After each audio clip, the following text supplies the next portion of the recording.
Good morning, everybody. This is Diggs. It's another beautiful day out here in the Pacific Northwest, and today we're going to be talking about the most difficult collectible farm right now that I have encountered, and that's going to be Western Luterra. Let's go ahead and dig in.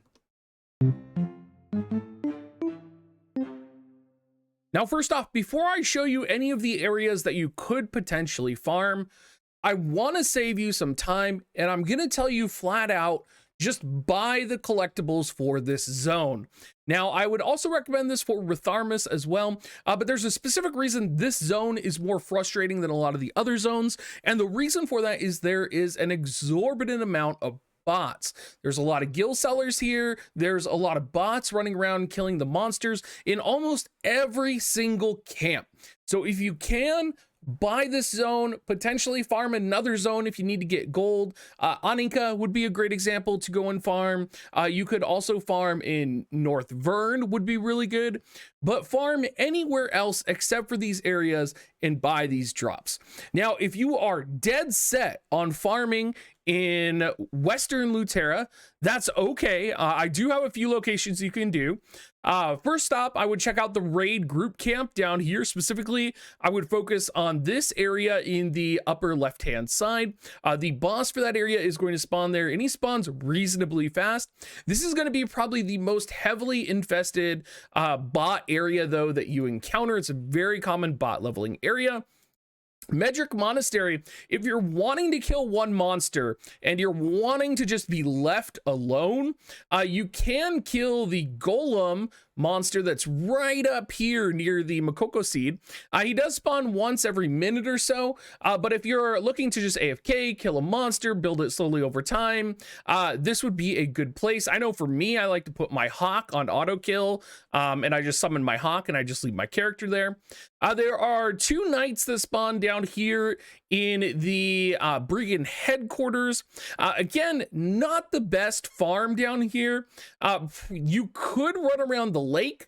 There is some yellow bugs up here that you can kill, or you could like kill the two bugs that spawn. They spawn right here, and then run down here, kill the knights, and then run back up. But that's a lot of work. If you've seen any of my other videos that have, zones that have tons of named monsters or yellow monsters that you can just kill and get, a huge opportunity for drops.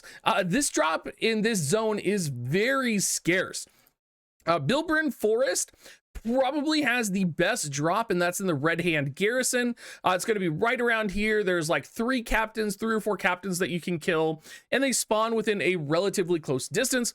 The problem with this, though, is this is, again, a very heavily botted area. A lot of players are also trying to farm the collectibles here because there have been some collectible videos that have come out, and a lot of players are going there because that's the #1 recommended area. And so it's a little bit flooded. It's a little difficult to get things moving here. So I would not recommend this part of Bilbrin Forest. And finally, Battlebound Plains.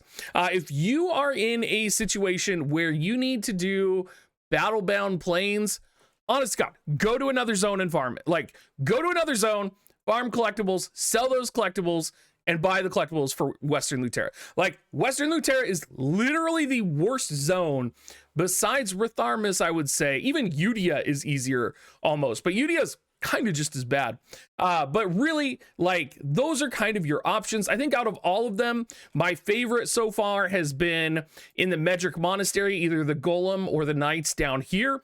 Everywhere else has really been saturated with bots, and especially the Golem. Nobody really seems to know about the Golem, so you get kind of left alone. If you're really wanting to get left alone, I do include the bugs in the loop here with the Knights down there as well. If you're really wanting to get left alone, go up here to the northern outpost in Mount Zagros. There's one boss tiger that spawns down here, which you could also kill and farm. But it's really going to be quite a grind for Western Luterra, and I think this is going to be one of the hardest collectibles you can do. And if you're like me, you got really frustrated with this when you were trying to hit your 100%. So I would just straight up buy these. Same with Retharmus and Udia potentially, and I would just go and farm the other ones because this is just such a mess. There's so many bots. There's so many people competing for drops. It's just really not worth it. Anyway, everybody, thank you so much, and have a great rest of your day.